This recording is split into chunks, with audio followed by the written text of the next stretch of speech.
by now, if you watch the channel, you know what I did. I busted this axle, completely my fault. I'm owning up to it, so I'm not even trying to make it go through warranty. I'm gonna change it, and I think now it's on back order, so nobody break an axle for a little bit. Also, I kind of wanted to change it myself because I want to see how hard this would be to do out on the trail. I'm gonna chock the rear tires, gonna jack it up, put some jack stands to be safe, and we'll take the wheel off and go from there.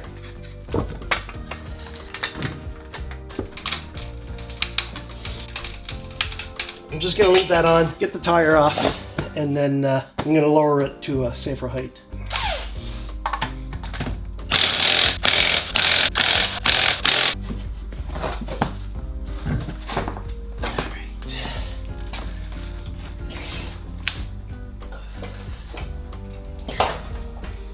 There, so now it's resting on the jack stand back here, but I'm gonna leave the jack there just for safety. So, there, a little bit of pressure on the jack. So I should be good to work on it from here. All right, hiccup number one. I don't have a socket big enough for the axle. I knew they were big, but I have up to 32, an inch and a quarter, but this looks more like, I'm gonna say 34 mil. Yeah, 34 mil socket. My neighbor Bill, he's got one. He's not home right now, so I gotta wait till he gets home. All right, Bill had a 36 mil. Pretty certain it's supposed to be a 34, but I'm gonna give it a shot. There we go. These are a one-time use. You're supposed to replace them. When I ordered them, I'm in Canada. They only had stock in the US. So I actually don't have my new axle nut yet. So for today, I'm gonna reuse this one. But when my new one comes in, it's easy enough to pop the tire off and put the new one on. If you don't have an impact gun, this is a Milwaukee that I just got, then what you do is you can start your Bronco, you get somebody to go in there, push the brake, and you use a breaker bar to turn it, but it's gonna want to turn, so you have to get somebody to hold the brake. Let's keep going. The next thing you do is just take something off, I guess. I need to separate this, the knuckle, from the assembly, so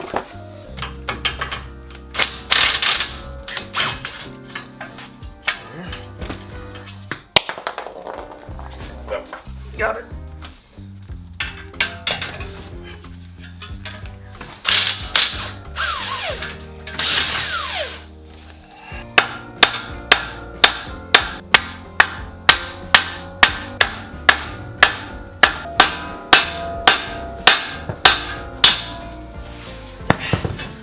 There. Just a little love tap. It's fine. Might get a wrench on that on the bottom. Not jacked up high enough.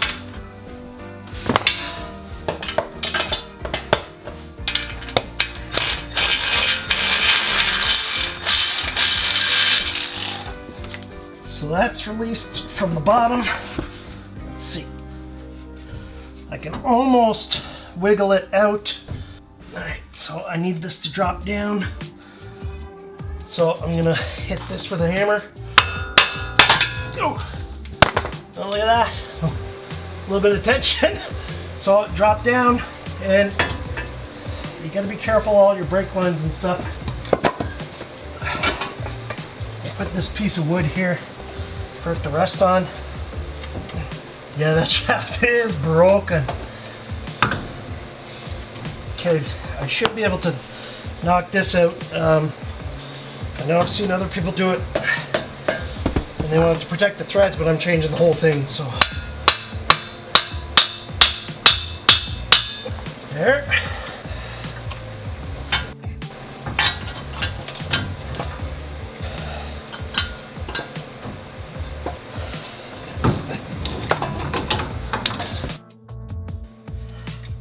Holy!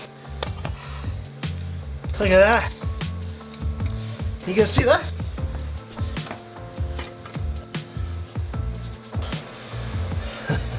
Ow. All right, so now I need to show you guys what it looks like from over here. Look at that. I went and got some more wood because you got your brake lines and your sensor lines and all that. You don't want to overstretch that. I just kind of moved it off to the side here. And the reason I'm putting the tire out is because I'm going to start prying to get that shaft out, or what's left of it, I don't want this to fall and rip my brake lines out. So in case you were wondering where my balls were, they're right there. And look at that, another piece here. Okay, so talking to my mechanic buddies, the only thing holding this in is like a little clip. So putting a pry bar or something behind it and just pop it out. Oh, there we go.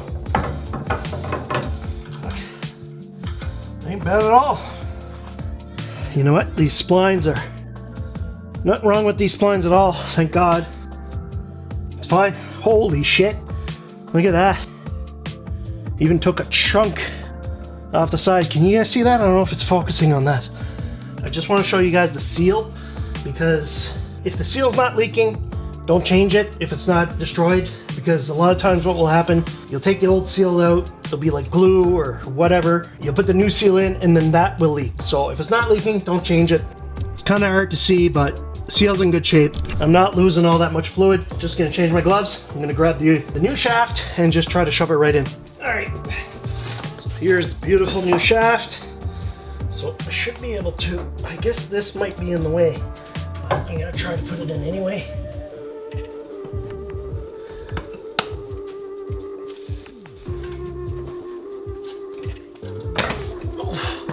There we go.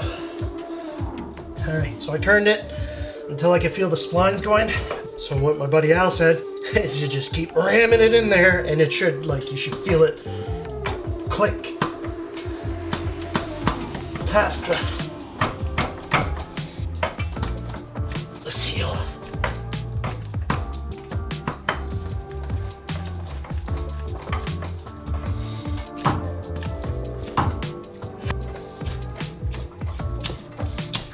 Probably easier to do on a hoist, I imagine.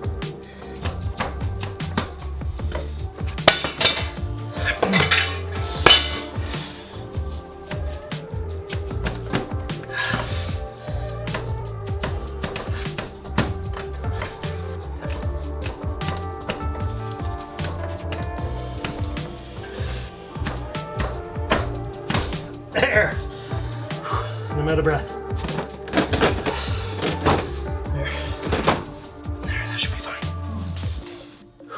Okay, I'm gonna get my bottle jack now. Change of plans. I don't know where my bottle jack is. So just gonna line up my nuts. So now the plan is to lift this. Oh, I need cutters. Don't cut a brake cable. The plan is to lift this, put it under here, start putting the shaft through. Oh.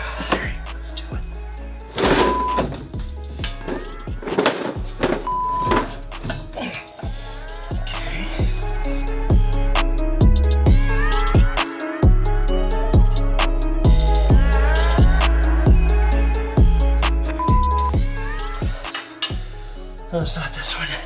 It's this one.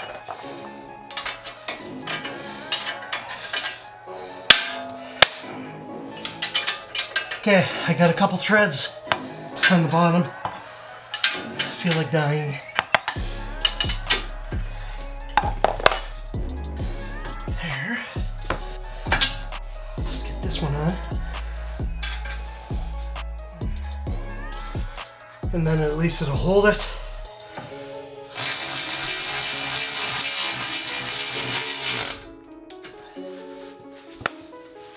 Air ball joints in.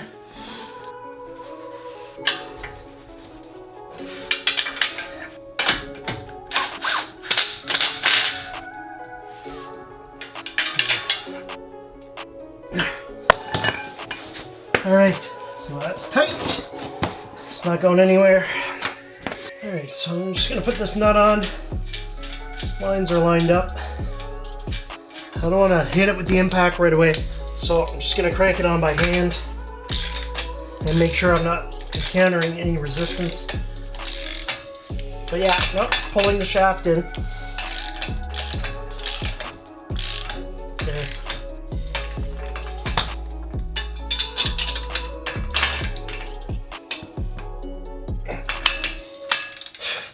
This is what I'm going to do to tighten it. Just gonna put a wrench there on one of the lugs.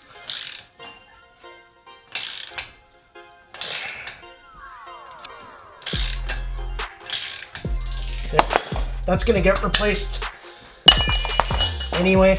It's pretty much as tight as it'll go. It's not gonna go anywhere with the rim on there anyway. Okay, so the last thing I need to do is get the knuckle into the upper controller. Shouldn't be too hard. Do a leverage thing here with a piece of wood.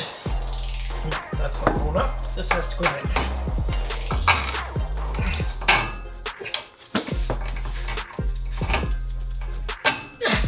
This isn't that bad actually.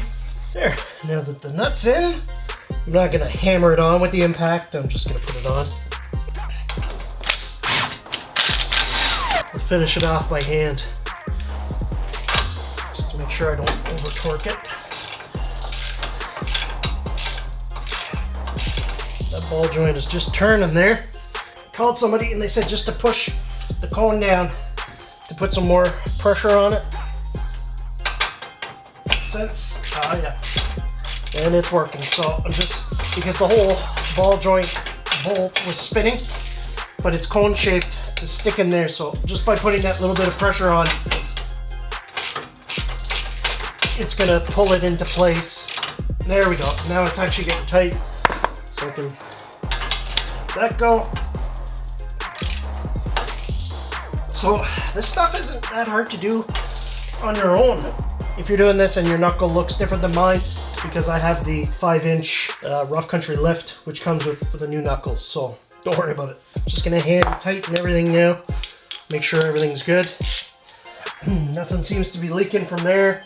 That's it. I just changed my axle shaft. But yeah, that was actually easier than I thought it would be.